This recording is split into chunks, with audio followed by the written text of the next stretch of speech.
Le retrait des forces ivoiriennes de la MINUSMA, tel est le sujet qui nous intéresse aujourd'hui. Et il est dans ce studio pour vous donner la parole. Adama Bakayoko, bonjour. Bonjour Annie-Christelle Keipo Losouko, merci de nous rejoindre madame, messieurs. Nous sommes bien sûr pour ce premier numéro de la semaine de ce lundi 21 novembre 2022. La Côte d'Ivoire se retire de la MINUSMA. La MINUSMA, c'est la mission des Nations Unies au Mali. Ainsi en ont décidé les autorités ivoiriennes. Il n'y aura plus de relève.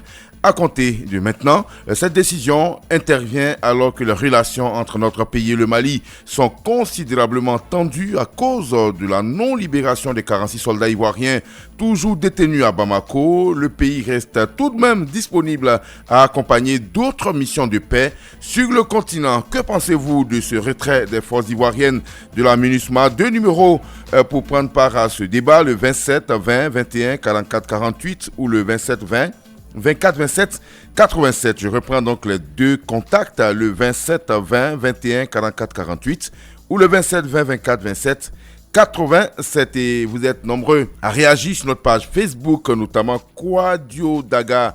Francis dit qu'on ne peut pas obliger quelqu'un pour lui offrir le bonheur. L'objectif de nos autorités en faisant participer nos soldats aux opérations de la MINUSMA est d'aider le Mali à sortir donc des griffes du terrorisme. Si la junte malienne juge bon d'écarter tous ses partenaires de cette lutte, on n'y peut rien du tout. Bon vent à eux. Monsieur Blaise Kwasi, pendant ce temps, est en ligne de Boisflé. Bonjour. Bonjour, monsieur Sherbak. On vous écoute. Bien, alors, avec cette situation qui dure, vraiment qui dure, je comprends en partie l'exaspération, l'agacement, voire l'impatience des autorités ivoiriennes. Maintenant, en retirant les soldats ivoiriens de la MINUSMA, est-ce la bonne solution? Alors, cela va-t-il inciter les autorités maliennes à libérer les 46 militaires ivoiriens? Parce que c'est le vrai sujet. Hein? Parce qu'après le retrait, qu'envisagent les autorités ivoiriennes? L'option militaire, je ne le pense pas. Alors qu'il faut privilégier le dialogue, la négociation, la diplomatie souterraine. Voilà. Alors donc, je voudrais vraiment inclure mon intervention pour dire que la coopération militaire existe bel et bien à travers le monde. Mais les militaires ivoiriens gagneraient à nous sécuriser en luttant déjà contre ce fléau qui est quelque chose pareil, qui nuit gravement à notre agriculture. D'accord, c'est bien noté, Monsieur Blaise Kwasi, qui estime qu'il n'est pas opportun de retirer les soldats, mais en même temps, les autorités vous répondront que c'est aussi une manière de dire que voilà, trop c'est trop. Et c'est généralement le premier pas. D'autres organisations appellent à plus de rigueur, mais on sait un peu les démarches diplomatiques, ça prend toujours le temps. Merci beaucoup, bonne journée. À Boisflé, Monsieur Mamadou Diomandé est à Sipilou, bonjour. Bonjour Adama et bon début de semaine. Merci, on vous écoute. Bon Adama, moi je ferai par une prière d'abord, dire merci à Dieu de nous avoir donné un président comme Alassane Ouattara. Il retire 6 des fils comme fondateur de la paix en Côte d'Ivoire. Sa maîtrise en soi, sa paix en lui, qui a évité tous ces trucs bagarres, ces terroristes, ces gâchis entre le Mali et la Côte d'Ivoire. Donc, merci au président de la République. Adama, un exemple simple. Toi, tu fais par exemple à ta femme. Moi, je vais plus intervenir. Et tu m'arrêtes, dis vraiment, quand tu viens apparemment de ma femme et moi, là, toi, tu es avec ma femme. Est-ce que prochainement, quand tu vas parler à ta femme, je vais partir là-bas encore? Si je vais, c'est que je gagne ça, moi, j'ai fait. Il est mieux que le président de la République, Alassane Ouattara, un homme d'expérience, a fait en diplomatie. C'est entre militaire et militaire. On a vu ici, lors d'un match Côte d'Ivoire-Ghana, comment s'est passé le résultat ici en Côte d'Ivoire. Donc, Dieu merci. Et je dis, c'est normal qu'on retire nos militaires du Mali. D'accord. On n'est pas pour autre chose. On prend 36 personnes, on dit que c'est les mercenaires. Et après, on vient dire que c'est les otages. Il faut envoyer nos leaders politiques et on va livrer vos militaires. Ça, c'est des provocations vraiment qu'on ne peut pas qualifier. Okay. Donc, il est mieux qu'on se retire d'eux. Parce qu'il y a trop de Maliens ici qui sont riches. D'autres voulaient qu'il ait avoir par là entre la population et les Maliens. Ils vont gâter tous les magasins. Assimi Goïta avait vendu son peuple à Côte d'Ivoire. Donc, merci à Ouattara. Merci beaucoup. Que Dieu soit loué. pour la paix en Côte d'Ivoire, pour son esprit de paix et sa partage et sa maîtrise. La Côte d'Ivoire, merci à vous toujours pour les bonnes idées et que Dieu vous accompagne toujours. Vraiment, merci à Salut Konaté, Adama Acharité. Merci beaucoup, M. Mohamed Diomandé. Merci. Bonne journée. Sur notre page Facebook, M. Jean-Romain Kakou nous dit que se retirer de la MINUSMA, nous n'avons pas besoin de cela. Nous voulons la libération de nos soldats détenus au Mali. Depuis là, nous n'avons pas eu de leurs nouvelles. Donc, l'affaire de l'ONU qui n'intervient pas, bien sûr, comme il se doit, nous dit-il. Monsieur Zamblé Alphonse, pendant ce temps, nous appelle de Oumé. Bonjour. Bonjour Adama Barayoko. On vous écoute. Bien, Adama, la Côte d'Ivoire a commencé à intervenir au Mali depuis le président Houphouët-Boigny. On a même perdu des soldats dans un crash d'hélicoptère au Mali. Donc, ce n'est pas aujourd'hui cette coopération militaire existe entre la Côte d'Ivoire et le Mali. Mais actuellement, avec cette guerre asymétrique qui se passe au Mali, où les grandes puissances sont en train de se retirer, la France, l'Angleterre et autres, mais est-ce que nos soldats ivoiriens, 49 soldats arrêtés et 3 libérés, et jusqu'à présent, ces soldats se trouvent dans les geôles des prisons maliennes, et on nous fait du chantage. Nous sommes devenus indésirables au Mali. Mais nos soldats, même au sein de la MINUSMA, sont devenus indésirables. Pourquoi rester dans un pays où tu n'es pas vu d'un bon œil? Alors, moi, je trouve que cette décision est salutaire, mais il faudrait que la négociation, les dialogues continuent afin que nos 46 soldats soient libérés. Même si la Côte d'Ivoire quitte le Mali, la MINUSMA, mais il faudra qu'on mette cette diplomatie en marche pour que nos soldats soient libérés. Ils ne peuvent pas rester éternellement au Mali. Qu'est-ce qu'ils ont fait? Même l'ONU qui nous avait supporté, qui a tout fait, mais actuellement tous se sont rangés, c'est pas de quel côté, et on laisse nos braves soldats croupir dans les prisons maliennes. Franchement, ce n'est pas intéressant, mais nos soldats ne peuvent pas rester au Mali. Parce qu'ils sont devenus indésirables. Alors, moi, j'apprécie la décision du gouvernement ivoirien. Adama, merci et bonne émission. Merci, M. Zamblé. Bonne journée à vous, à Oumé. Alors, on va préciser que ce sont plus de 900 soldats ivoiriens qui sont donc au Mali pour cette opération. Mais ce n'est pas demain qu'ils viendront. La relève, bien sûr, n'aura pas lieu, mais rappelons tout de même que cette relève-là doit se faire en août 2023, en tout cas pour la dernière rotation. Donc, la décision est prise maintenant. Mais vous savez que sous le mandat de l'ONU, on a des règles, on a aussi des méthodes. Donc la dernière vague qui est encore au Mali ne devait être relevée qu'en août 2023. Et cette relève n'aura pas lieu. On pourra dire définitivement que c'est à compter de août 2023 qu'on ne comptera aucun soldat ivoirien au Mali. Mais pour l'heure, les autres qui sont dans les forces policières et autres rentreront sans être relevés. Voilà pour ce qu'on peut dire sur le sujet. Pendant ce temps, on retrouve à Saint-Fra monsieur Douan Denis, bonjour. Oui, bonjour, monsieur Adam Bakayoko. On vous écoute. Voilà, vraiment, j'apprécie cette décision du gouvernement. Vous savez, monsieur Adam, reconnaissons que l'État ivoirien a été très, très patient jusqu'à ce jour. Cette décision est pour moi le début d'une série de ripostes contre le Mali pour son incompréhension et d'intolérance. Monsieur Adam, il y a un proverbe chez nous qui dit si quelqu'un a son doigt dans sa bouche et qu'il se trompe à gratter ta langue, n'hésite pas à mordre son doigt. Je propose qu'après l'application de cette décision, que l'État ivoirien aille plus loin en interrompant tous les services en cours d'application en faveur du Mali. Mais j'ai un souci qui s'impose. Comment libérer nos soldats qui sont encore détenus? Ah oui. Même si on fait tout cela, comment est-ce qu'on doit libérer nos soldats? Ça, c'est ma grande préoccupation. D'accord. Vraiment, je voudrais dire merci à l'État ivoirien pour tout ce qu'il fait pour nos soldats qui sont au Mali. D'accord. Je vous remercie. Merci, M. Douan Denis de Saint-Fra. On retourne ici à Abidjan, à Yopougon Figayo, avec M. Zou Gervais. Bonjour. Bonjour, M. Adama Bakayoko. On vous écoute. Bon, moi, je crois bien que j'apprécie cette très bonne décision Et je dis d'ailleurs merci au gouvernement de la Côte d'Ivoire, merci à l'État de Côte d'Ivoire, à sa tête le président de la République, son excellence M. Alassane Ouattara. Parce que je ne peux pas comprendre.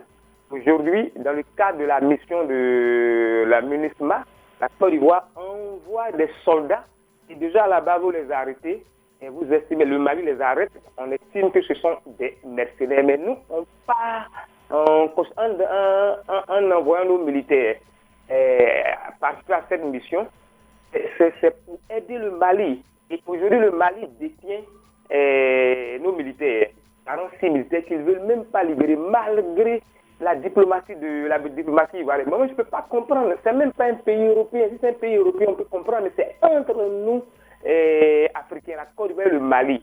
Depuis le temps du président Houphouët-Boigny, mais on s'entend très bien. Mais c'est quelle diplomatie qui ne peut pas emmener Assimi Goïta à mettre un peu d'eau dans son bissard. Donc moi, je dis la décision, elle est très, très, très bonne. Mais maintenant, quitte à nos gouvernants maintenant de mettre toujours le rouleau compresseur de la diplomatie pour que nos soldats puissent revenir. Parce qu'il ne faudrait pas que cette décision puisse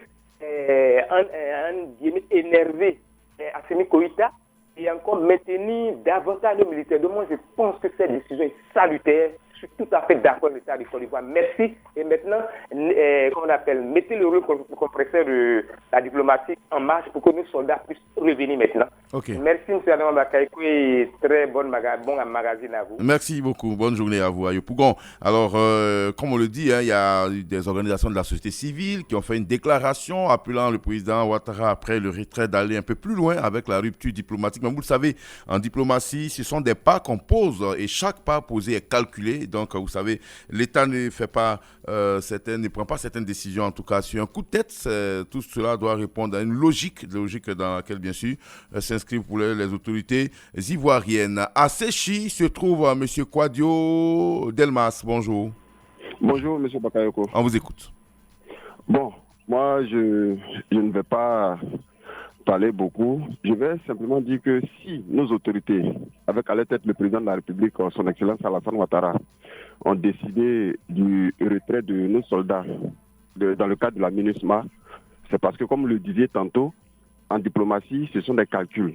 Des choses se font de façon méticuleuse.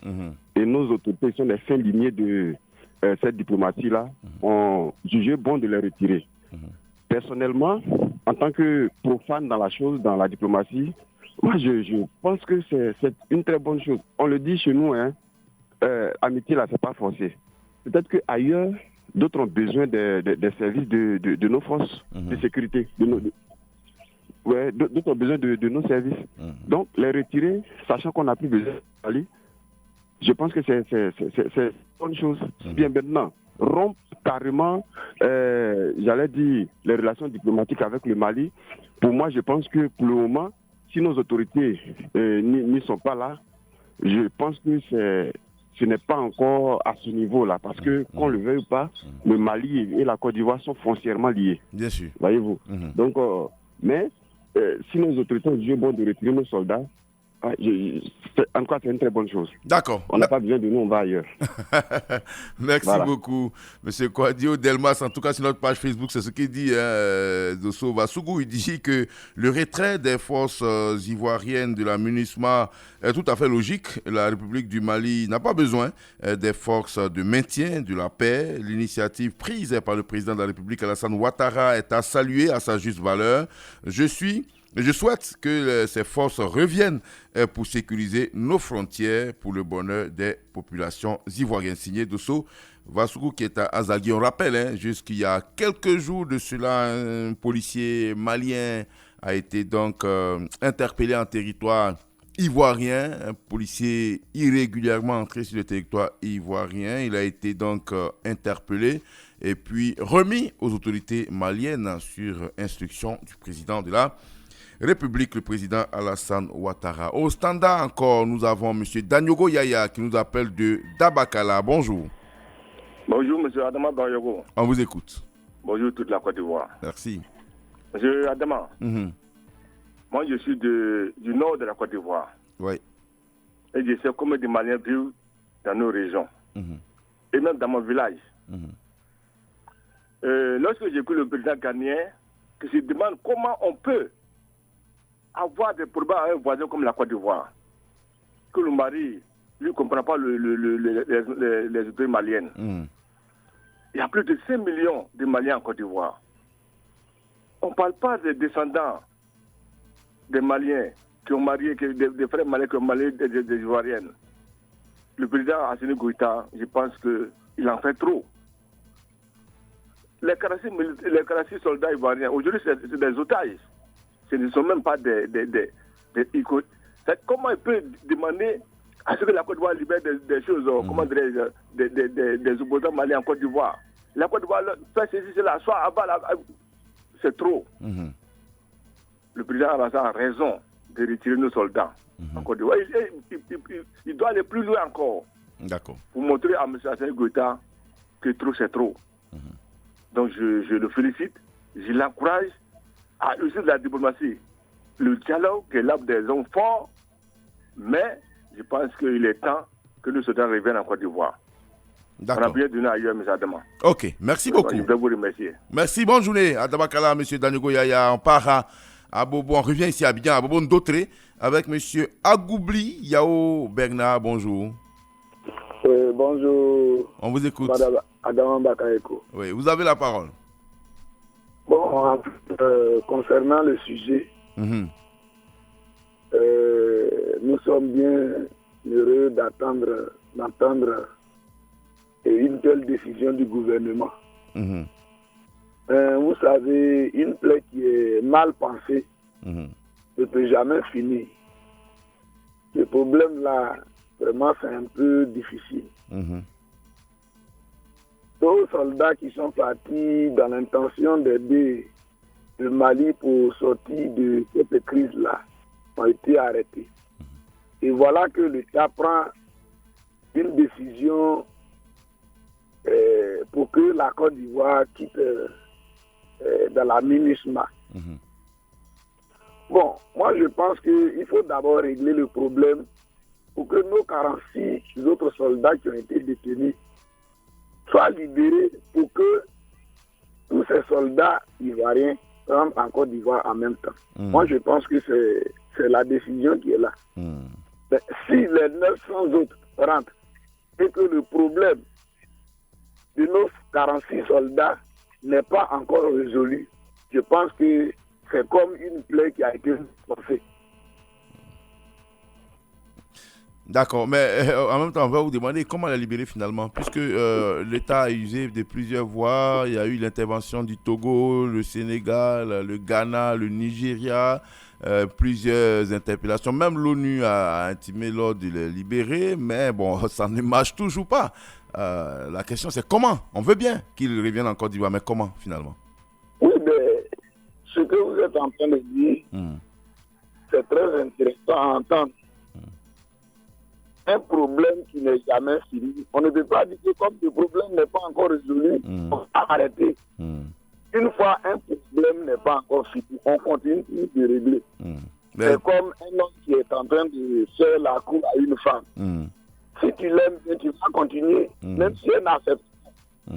Jusqu'à peut-être 1 an après, 2 ans après, elle peut accepter ton amour. D'accord. C'est une comparaison que je n'aimerais pas faire, mais bon, c'est vous tentez de vous faire comprendre. Je vous comprends bien, mais des soldats 2 ans, loin de leur famille, de leurs enfants, j'avoue que ce n'est pas du tout facile. Merci beaucoup à vous, monsieur Agoubli Yao Bernard de Abondotré. Monsieur Nzi Ayoua Laza est à Para. Bonjour. Bonjour, mon cher frère Adama Bakayoko. On vous écoute. Merci beaucoup. Mon cher Adama Bakayoko, je pense que ce problème a train de durer un peu longtemps. Au début, on a pris ce problème sans musulman. Le Sénégal est parti, le Togo est parti, mais toujours nos soldats sont détenus. On ne sait pas de quoi ils ont fait aux Maliens. Je ne sais pas de quoi ce président malien parle de la Côte d'Ivoire. Peut-être on s'est trompé. On peut se rattraper. Au prochain fois, ça va se répéter. Je pense que là, par exemple, la Côte d'Ivoire et le Mali, pour une première fois, le président Goutafra n'a qu'à mettre le citron dans son bac. D'accord, c'est bien noté. Un peu de Il n'a qu'à citron. aussi réfléchir. Merci. La vie continue encore devant. Ok. Non, pardon. C'est à mon avis, M. Adama Bakayoko. Merci beaucoup pour votre avis. C'est avec vous d'ailleurs qu'on va refermer ce numéro de La Parole est à vous. Merci beaucoup en tout cas à tous pour votre participation massive, tant sur notre page Facebook qu'ici même au Standard. Je serai avec vous demain matin encore pour un autre sujet. Ouvrez grand les oreilles aujourd'hui même et puis ayez le regard fixé sur notre page Facebook Radio Côte d'Ivoire tout attaché pour avoir ce sujet-là. Merci à Joma Stéphane Moustapha, merci également à Wassa Traoré pour la réalisation. À demain.